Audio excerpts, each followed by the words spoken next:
저는 오늘 여러분과 함께 크고 비밀한 일이라는 제목으로 은혜를 나누고자 합니다. 인류가 지구 위에 살아온 이후 오늘날처럼 인간은 자원 고갈의 직면에서 위기에 처한 적은 한 번도 없었습니다. 요 수년 내에 여러분 천정 모르게 높이 뛰어오르는 기름 가격 때문에 이 자리에 온 여러분 중에 한 사람도 그 고통을 체험해보지 않은 사람 없습니다. 기름의 가격이 올라가면 물가가 올라가고 인프레가 천정 모르게 뛰고 이렇게 해서 우리의 가게에 압박과 괴로움을 많이 겪어왔습니다. 도대체 자원 고갈의 이 악순환이 얼마나 오래 계속할 것인가요? 여러분, 이와 같은 템포로 자원 고갈이 계속된다면 인류의 역사는 어느 시점에 가서 그 문명이 종지부를 찍을 수밖에 없다고 비관적인 이론을 전개하는 사람들도 많이 있는 것입니다. 그러나 저는 오늘 이 시간에 아무리 자원 고갈의 위기가 우리에게 다가온다 할지라도 우리 사람들이 올바른 자세만 취하고 있다면 이것을 능히 극복하고 위대한 새로운 문화를 창조할 수 있다고 저는 확신합니다. 왜 그러냐 하면 여러분, 어떠한 문제에 있어서도 하나의 위기와 도전이 다가오면 그것에 대한 올바른 응전을 해나가면 새로운 역사가 창조되고 또 찬란한 문명이 이루어지는 것입니다. 오늘 자원 고갈이라는 이와 같은 무서운 도전이 우리에게 다가오게 될 때 우리 사람들은 지혜를 개발하고 아이디어를 개발해서 이 자원 고갈에 대해서 올바른 응전을 한다면 우리는 새로운 문화를 만들어낼 수 있습니다. 석유 아닌 물로서 우리의 에너지원을 만들 수도 있을 것이요, 석유 아닌 수소나 산소나 탄산가스나 이런 것을 가지고서도 우리가 새로운 에너지원을 개발할 수도 있는 것입니다. 문제는 우리에게 다가오는 여러 가지 어려운 상황이 우리를 파멸한 것이 아니라 그것에 대처할 수 있는 사람의 마음의 자세와 인간의 지혜와 아이디어가 문제인 것입니다. 그러므로 우리는 어디에서 끊임없이 우리 인류를 도말하려고 다가오는 환경적인 위기에서 우리의 아이디어를 개발할 수 있겠습니까? 그런 문제를 해결하고 그것을 극복할 수 있는 위대한 지혜, 위대한 아이디어를 어디에서 우리가 얻을 수 있겠습니까? 그 아이디어는 우리는 하나님 앞에 나오면 얻을 수가 있습니다. 왜냐하면 성경은 말씀하기를 하나님께서 태초에 천지를 창조하시다고 하신 것입니다. 하나님께서는 없는 데서 오늘날 있는 이 모든 것을 지으셨습니다.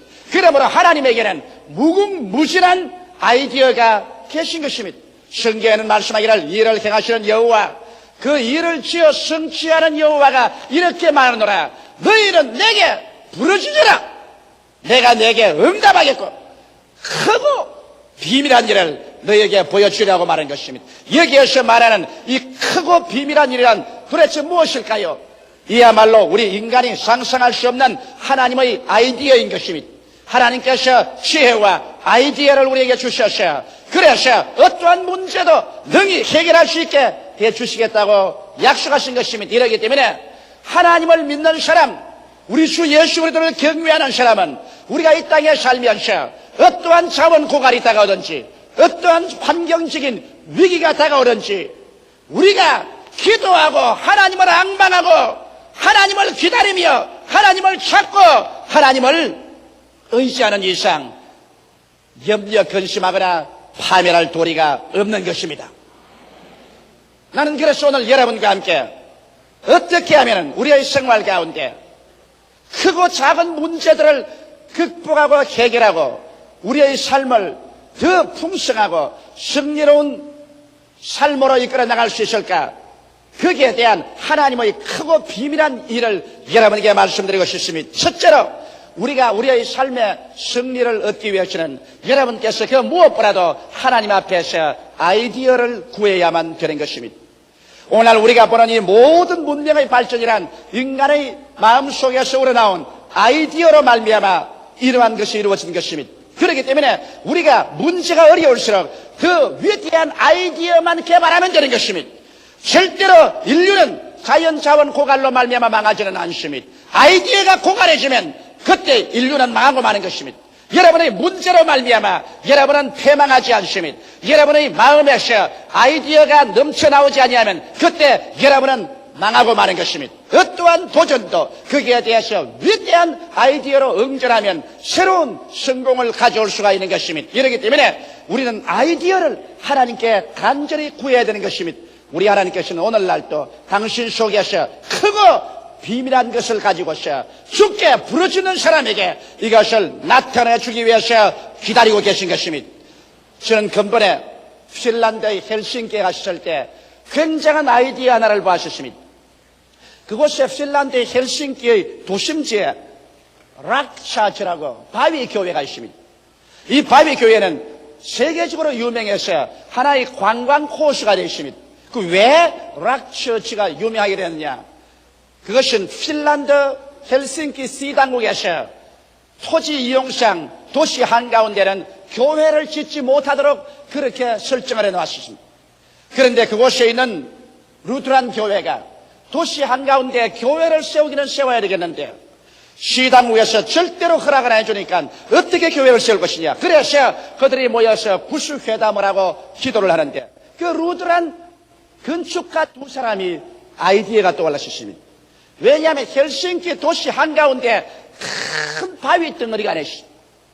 이 바위 덩어리는 하도 바위 덩어리가 컸기 때문에 여기에는 집을 지을 수도 없고 아무 시설도 없어서 시 가운데 바위 덩어리를 그대로 내버려 놓은 것입니다.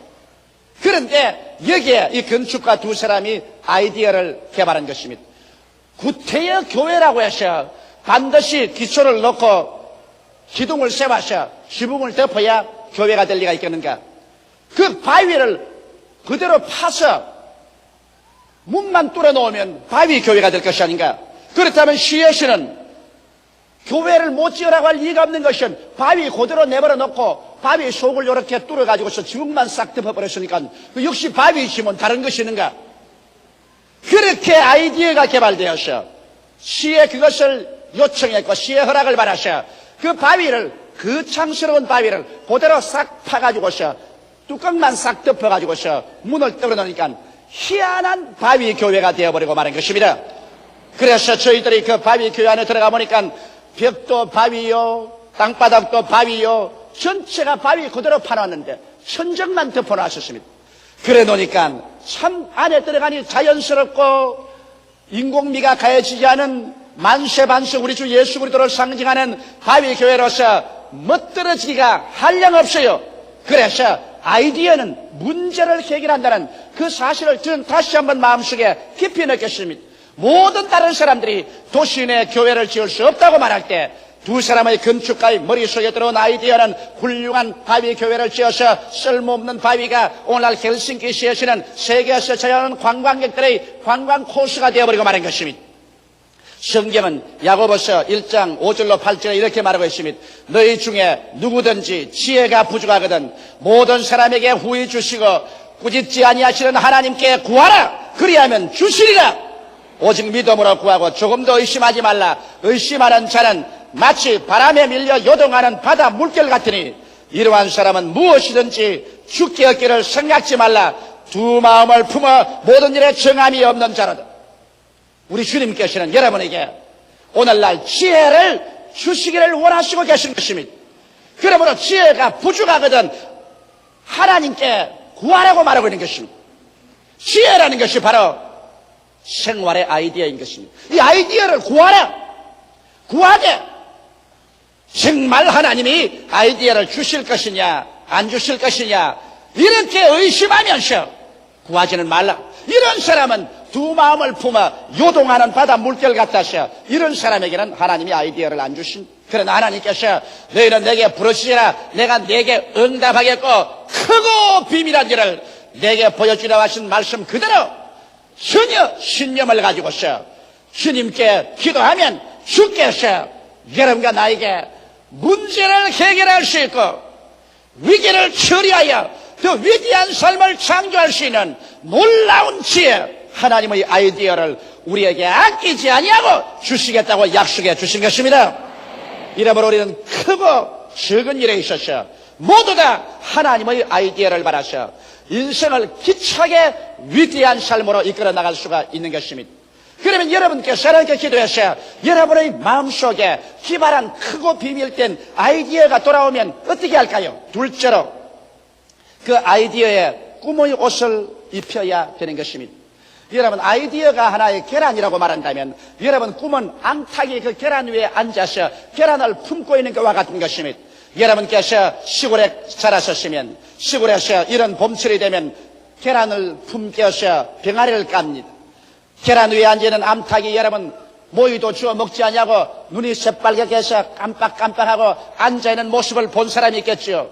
저도 시골에서 과수원에서 아버님께서 계란을 병아리 깔려고 하기 위해서 불안식일 때 빨리 병아리가 보고 싶어서 계란을 품고 있는 암탉 앞에 가서 제가 쳐다본 적이 많이 있습니다. 암탉은 빨간 눈을 반짝반짝하면서 계란 위에 앉아있는데 마치 내 생각에는 암탉이 계란을 품고 병아리를 꿈꾸고 있는 것 같은 그런 생각을 느껴볼 수가 있는 것입니다. 오늘날 여러분께서 아이디어가 생기면 그 아이디어를 가슴 속에 품고서 잉태하여 그래서 마치 암탉이 계란을 품듯이 우리는 아이디어를 품고 마음에 잉태해서 꿈을 꾸어야만 되는 것입니다. 그 모습이 이루어진 것을 아름답게 채색을 해서 꿈을 입혀야 되는 것입니다. 그래서 나중에 점점 그 아이디어가 이루어진 모습이 마음속에 자라나서 로마서 4장 17절처럼 하나님께서는 없는 것을 있는 것 같이 부르시리시니라. 없는 것이 있는 것 같이 마음속에 완전히 잉태되도록 그와 같이 여러분 꿈을 꾸어야 되는 것입니다. 성경은 말씀하시기를 꿈이 없는 민족은 망한다고 했습니다. 우리 하나님께서는 여러분과 나에게 언제나 꿈과 환상을 통해서 성령으로 역사해 주는 것입니다. 이렇기 때문에 꿈을 꿀 줄 모르는 사람, 환상을 가질 수 없는 사람에게는 아무리 하나님이 아이디어를 주셔도 그 아이디어는 시들어져 버리고 죽어버리고 마는 것입니다. 아이디어를 받으면 그 마음속에서 그것을 품어서 주야로 여러분의 온기를 더해서 그것이 이루어진 모습을 꿈으로 그려서 이것이 여러분 속에 가득히 잉태되어 마치 9개월 만에 어린애기를 낳듯이 이것이 여러분의 영혼 속에 불러지고 커져야만 되는 것입니다. 그렇게 되면 그 다음 어떻게 할까요? 셋째로 마음속에 흥분해야 됩니다. 사람이 무엇을 이루든지 그 마음속에 영어로 말하면 excitement, 아주 excite되고 마음이 흥분이 되어서 안절부절하지 않으면 그 사람은 일을 할 수 있는 거대한 동기가 생겨나지 않습니다. 아이디어가 가져온 거대한 유익과 축복을 생각해 보십시오. 이 일이 이루어지면 내 개인과 내 가족과 내 이웃과 조국과 민족과 인류에게 얼마나 큰 유익이 다가올 것을 생각해 보십시오. 그만 마음이 흥분되어서 그냥 밥을 먹어도 그것이 마음에 가득 차고 길을 걸어가도 가득하고 자나 깨나 그 일로 말미암아 마음이 흥분이 되어서 견딜 수가 없을 때 그래서 이 사람은 마치 그 일에 미쳐버린 사람 같이 그 일을 생각하고 그 일을 말하고 그 일을 할 궁리를 할 때 이럴 때 이 열띤 감정이 성취 동기가 되는 것입니다. 사람들 흥분할 줄 모르는 사람하고 여러분 아무 일도 하지 못합니다. 적고 큰 일을 하는 사람 그곳이 아주 흥분해버려야 되는 것입니다. 내가 육부 예배를 통해서 우리 교회 예배를 보면은 이 성가대원들 노래하고 지휘자들 지휘하는 건 내가 가만히 봅니다. 내가 어느 지휘자가 잘하고 어느 지휘자가 뭘 한다고는 말 안 합니다. 하면 지휘자들이 마음이 고가워질 테니까. 그러나 아주 음악에 취해서 흥분해 있는 사람이 최고를 잘합니다. 그러나 음악에 취하지 아니하고 흥분도 아니하고 형식적 의식적으로 하는 사람치고 그 속에 청중들의 마음을 감동시키는 음악은 내가 들어본 적이 없습니다. 설교도 한 가지예요. 목사가 강단에 와서 자기 설교에 자기가 취해서 정신없이 설교를 하고 그냥 성령에 도취돼서 설교하자는 이상은 그 설교가 다른 사람에게 감동을 주지 않습니다. 이와 같이 위대한 일을 성취하는 사람들은 열띤 감정에 붙잡혀서 흥분하여 흥분의 도가니 속에 들어있는 이런 사람들이 열심히 일어나서 목숨을 바쳐놓고 일을 하여 위대한 일을 성취하는 것입니다. 나는 우리 최하실 목사님을 좋아하는 이유는 지금 65살이지만은 흥분을 잘합니다. 무슨 일을 하나 해놓으면 근질기게 흥분을 해서 온 열정을 다 퍼붓고 그 정열을 다 퍼붓고 그 열정과 정열을 감당할 수가 없습니다. 자도 깨도 쉬도 안 하고 내리밉니다. 그래서 그 일을 이루어놓습니다. 솔직히 말해서 지금 순복음 금식기도원 1만 재단, 이것은 나는 사실 아직까지 지을 생각이 없었습니다. 우리 최하실 목사님이 어찌나 그것을 가지고 흥분을 하고 기가 막히게 열정을 내리퍼붓고 막 생사를 걸어놓고 발버둥을 치기 때문에 나도 끌려 들어간 거예요. 그래서 내가 어제 금식기도원에 와서 굴 속에 들어가서 기도할 때 말했습니다. 주여, 이 1만 재단은 내가 한 것이 아니라 저 목사님에게 끌려 들어와서옵나이다. 그러니 끌려 들어와도 책임은 내 어깨에 있으니까 주여 잘 이루어지게 하여 주시옵시고 필요한 자원을 공급하여 주옵소서. 제가 그렇게 기도한 것입니다. 여러분 마음속에 이와 같이 끓어오르는 열정이 일어나지 않거들랑 아직까지도 아무런 창조도 일어날 기미가 없다는 것을 알아야 될 것입니다. 그 다음 넷째로 이와 같이 마음속에 열띤 감정이 동기가 되거들랑 이제는 찬동자들을 얻어야 되는 것입니다. 모든 일이라는 것은 혼자의 힘으로 안 됩니다. 어떠한 사람이 아이디어를 내면 다른 사람이 자문을 대야 되고 다른 사람이 기술을 내야 되고 그렇게 해서 연합해서 일을 해야 돼요.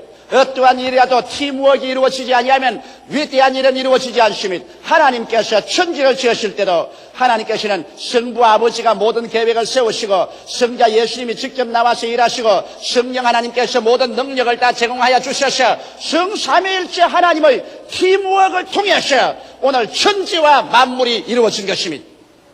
하나님도 천지를 지으시는데 삼위일체 하나님이 팀워크가 되셔서 일을 하시는데 하물며 여러분과 내가 일하는데 혼자서 일하겠다면 그 일이 이루어지지 않은 것입니다. 이렇기 때문에 여러분께서 아이디어를 갖고 그것이 꿈으로 말미암아 완전히 잉태되어 마음의 확신으로 채워지면 이것으로서 마음에 기차게 흥분해서 열띤 감정이 성취 동기가 이루어지면 이것을 사람들에게 말해서 설교를 시켜야 하는 것입니다. 자원이 있는 사람 설교를 시켜야 되고 기술이 있는 사람 설교를 시켜야 되고 능력이 있는 사람 설교를 시켜서 그래서 여러분이 함께 뛸 수 있는 팀워크가 이루어져야 위대한 일이 이루어지는 것입니다. 나는 우리 순복음 중앙교회가 오늘 단일교회로서 세계의 최대의 교회가 이루어졌다고 하는 이유를 잘 압니다. 그것은 왜냐? 먼저 저와 우리 최하실 목사님과 팀워크가 이루어졌기 때문에 된 것이요. 우리 교회 장로님들과 팀워크가 이루어지고 우리 교역자들과 팀워크가 이루어지고 우리의 구역장님, 우리의 조장님, 우리 성도들과 이와 같이 한결같은 팀워크가 이루어져서 우리 교회 생긴 이후로 지금까지 아직도 한 번도 교회가 분쟁이나 분리된 일이 없었기 때문에 세계 최대의 교회가 이루어지게 된 것입니다. 할렐루야. 나는 우리 교회를 자랑할 때 교회의 숫자를 자랑하지 않습니다. 교회 숫자야 이렇게 이루어질 수 있죠. 25년이 넘도록 우리 교회는 한 번도 분열된 적이 없습니다. 교역자끼리 분열된 것도 없고 당회 장로님들끼리 분열된 것도 없고 우리 평신도끼리 분열된 적이 없습니다. 우리는 예수 그리스도 가운데 여러 가지 이견이 서로 부딪히더라도 그리스도 가운데 나중에 전국적으로 언제나 사랑하고 용납하고 용서해서 하나가 되어서 한 뭉치가 되어서 팀워크가 되어왔기 때문에 오늘날 세계 최대의 단일교회라는 이 크나큰 교회를 이룰 수 있는 기적이 일어났던 것입니다. 할렐루야. 이것을 자랑하고 나는 끝까지 이렇게 하나님이 해주시기를 간절히 간구합니다. 그 다음 다섯째로 이렇게 되면 여러분은 이제는 목표를 설정하고 기간을 정하고 계획을 세워서 렛츠고 시작하자 출발을 해야 되는 것입니다. 오늘날 수없이 많은 사람이 인생에 실패하는 이유는 그들의 삶에 분명한 목표를 설정하지 않고 목표가 이룰 수 있는 기간을 설치하고 그 계획을 세우지 않습니다. 사람이 여러분 일에 목표를 세우지 않으면 방향을 잃은 사람 같아서 바람 부는 대로 물결 치는 대로 이리 밀리고 저리 밀리고 아무것도 못합니다. 목표를 세워놓고 그 다음에는 기간을 정해놓으면 이제는 결사직이 되는 것입니다. 방향이 뚜렷해지고 이제는 기간이 정해졌으니 이 일을 이루어지겠다고 그래서 시간도 노력도 물자도 그것에 집중할 수 있게 되는 것입니다. 이러므로 반드시 목표와 기간을 정하십시오. 그래야 방향이 설정되고 그 일을 이루겠다는 마음속에 동기가 일어나셔 자나 깨나 먹으나 안 먹으나 그냥 정신없이 뛸 수 있게 만들어주는 것입니다. 그리고 난 다음 목표가 뚜렷하면 이제 내가 뛸 때 내가 어느 정도 성공했는가, 아직까지 어느 정도 실패하고 있는가를 측량해 볼 수가 있으며, 또 성공했으면 그 목표에 비추어 보아서 자신이 생기는 것입니다. 더 믿음이 생기고 더 신념이 생겨서 더 힘차게 일해갈 수가 있는 것입니다. 수없이 많은 사람이 실패하는 이유는 목표를 설정하지 않기 때문인 것입니다. 제가 수년 전에 오스트라리아에 갔었을 때 오스트라리아 교회가 잠자고 있었습니다. 거기에 있는 교역자들이 내게 와서 물었습니다. 우리는 무엇이 병들었습니까? 무엇이 잘못됐는지 조 목사가 진찰을 해 주십시오. 그래서 저는 오스트라리아 교회의 목사님들 만나 이야기해 보셨습니다. 평신도들과 만나서 이야기해 보셨습니다. 그 결과 나는 그들에게 중대한 병이 걸린 것이라 보았습니다.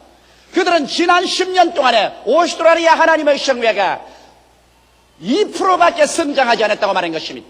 2% 성장이란 안 자란 것과 같습니다. 자녀만 낳아도 2% 이상은 돼야 될 것인 것입니다. 그런데 내가 발견한 것은 어느 교회치고 한결같이 교회 성장에 대한 목표를 설정한 교회가 없더라는 것입니다. 목사님들이 그저 교회를 성장해 주기를 바라고 있을 따름이지 목표를 설정하지 않았기 때문에 교회가 나아가는 방향도 결정되지 않았고 교인들이 일해보겠다는 동기도 생기지 아니했고, 그리고 그 교회 전체가 성공하는지 실패하는지 속도를 재보이도 않고 모두 다 자신이 없고 그래서 방황하고 있었습니다. 이래서 나는 그때 단호하게 말했습니다. 총회를 떠나기 전에 모든 목사님들이 수첩을 내어서 향후 5년 동안의 목표를 설정하고 그 다음 매년마다의 성취 목표를 설정해서 그 목표를 위해서 무자비하게 뛰라. 무자비하게 기도하고 금식하고 철회하며 전력을 다하라. 목표를 두고 뛰라. 그리고 할 수 없다, 안 된다는 말은 용납하지 마라. 그래야 하나님이 축복해 주신 믿음은 바라는 것이 있어야 하나님이 축복을 해 주시지, 바라는 것이 목표가 없는데 믿음이 생길 리가 있느냐. 아무리 믿습니다 해도 바라는 그것이 믿음인데 바라는 것 없이 어떻게 믿음이 생기느냐. 믿음 없이 어떻게 하나님이 역사하느냐. 그래서 그들은 크게 깨닫고 모두 다 목표를 설정했습니다. 그 결과 나는 가장 영광스러운 보고를 받게 된 것입니다. 2년이 지나자마자 2년 만에 오스트라리아 하나님의 성회는 전체 50%가 성장하게 되어버리고 말한 것입니다. 과거 10년에 2%밖에 성장하지 못하는 것이 2년 내에 50%가 성장되고, 오늘날에 여러분 오스트라리아에 가면 어느 곳에 가나 우리 순복음 중앙교회 노래를 부르고 있습니다. 순복음 중앙교회 때문에, 조용기 목사 오스트라리아에 왔기 때문에 우리 오스트라리아에는 새로운 불이 붙었다고 그들은 한국어의 노래, 순복음 중앙교회 노래를 부르고 있습니다. 이것은 내가 조금도 거짓없이 여러분에게 말하는 것입니다. 이러므로 사랑하는 성도 여러분, 무엇을 이루려고 하면은 분명한 목표를 기록하고 목표가 이룰 기한을 정해놓고 그 다음에는 목숨을 바쳐서 할 수 없다, 안 된다, 어렵다 그런 호사스러운 말은 내가 던져버리고 이루든지 죽든지 둘 중에 하나를 하겠다고 결의에 차서 밀고 나가면 하나님의 역사가 일어나기 시작하는 것입니다. 여섯째로 마지막입니다. 믿음의 불시험을 이상히 생각하지 마십시오. 여러분이 어떤 일을 시행하든지 반드시 그것이 한 번은 물과 불을 통합니다. 죽음의 과정을 통하지 않은 믿음은 믿음이 아닌 것입니다. 베드로전서 4장 12절에 사랑하는 자들아 너희를 시련하려고 오는 불시험을 이상한 일 당하는 것 같이 이상히 여기지 말라고 말했습니다. 또 히브리서 11장 12절에 이러므로 죽은 자와 방불한 한 사람으로 말미암아 하늘의 흐드한 별과 또 해변의 무수한 모래와 같이 많이 생겨났느니라. 죽은 자와 방불한 한 사람. 여러분이 무엇을 계획하더라도 여러 가지 시험과 어려움이 다가와서 부딪혀 나중에 죽은 자와 방불하게 되는 체험을 하게 되는 것입니다. 적고 큰 죽음이 여러분께 부딪혀 와서 그래서 여러분이 실망되게 하고 낙심되게 해서 이제는 나의 지혜나 나의 지식이나 수단과 방법으로 안 되니 이제는 주여 주께서 일어나서 역사하소서 이렇게 말할 때 주님은 그때 일어나서 말할 것입니다. 너희는 오늘날 가만히 있어 내가 너희를 위해서 싸우는 것을 보라. 우리가 죽은 자와 방불하게 되는 이 체험은 여러분이 어떠한 일을 해도 다가옵니다. 적은 일을 다가오면 적게 죽음이 다가옵니다. 큰 일이 다가오면 큰 죽음이 다가와서 여러분 인간 교만이 깨어지고 인간 자랑이 깨어지고 그 발 앞에 엎드려 주여 이제는 나의 힘으로는 할 수 없습니다. 주님이 나타나 주시옵소서. 이렇게 해서 반드시 여러분에게 죽음을 가져오는 불시험이 다가오는 것입니다. 이 불시험을 통하여 내가 깨어지고 내가 주님 그 발 앞에 엎드려서 나를 보지 말고 내 자랑하지 말고 우리 주 예수 그리스도를 바라보고 없는 것을 있게 만드는 주님께 의지하게 될 때 주님께서 나타나셔서 오늘날 또 홍해수를 갈라놓는 것입니다. 요단강을 갈라놓고 여리고가 무너지고 물으로 걷고 오병이어로 5,000명 먹이는 12바구니 남게 하는 기적이 오늘날 안 나타날 리가 어디 있는 줄 압니까? 예수 그리스도는 어제나 오늘이나 영원토록 동일하시기 때문에 그리스도는 오늘날도 위대한 크고 비밀한 일을 나타내기를 원하시는 것입니다. 우리가 두려워할 것은 자원 고갈이나 문제가 아닙니다. 이런 것은 문제가 아닙니다. 오직 그것에 대처할 위대한 지혜와 아이디어가 고갈될 때 이것이야말로 우리가 두려워할 것인 것입니다. 오직 여러분 개인이나 가정이나 사회나 사업이나 세계가 아이디어가 고갈하게 되면 그때 인류의 종말은 다가오고 문나는 파탄에 이르게 되고 말 것인 것입니다. 그런데 인류에게 끊임없는 새로운 아이디어를 산출할 수 있는 길이 어딘지 압니까? 여러분 하나님은 바로 아이디어인 것입니다. 하나님의 말씀으로 천지를 지었기 때문에 주의 말씀이 여러분 속에 들어오면 여러분에게 새로운 아이디어가 들어온 것입니다. 너희가 내 안에 거하고 내 말이 너희 안에 거하면 즉 다시 말하면 내 아이디어가 너희 속에 거하면 무엇이든지 원하는 대로 구하라 그리하면 이루리라고 말씀하신 것입니다. 여러분이 주 안에 거해서 하나님께 부르짖는데 주의 아이디어, 주의 말씀이 우리 속에 들어오면 승리는 그때부터 출발하는 것입니다. 우리 다 같이 고개 숙여 기도드리겠습니다. 살아계신 아버지 하나님, 우리 인류 가운데 들어온 가장 위대한 아이디어는 예수 그리스도인 것을 알게 하여 주시옵소서. 하나님의 아이디어인 예수 그리스도로 말미암아 죄와 불의와 추악, 죽음과 저주와 절망에서 해방을 얻고 영생을 얻는 하나님의 아이디어를 받아들여 영원한 삶을 얻는 우리들 되게 하옵소서. 예수님 이름으로 기도드리옵나이다. 아멘.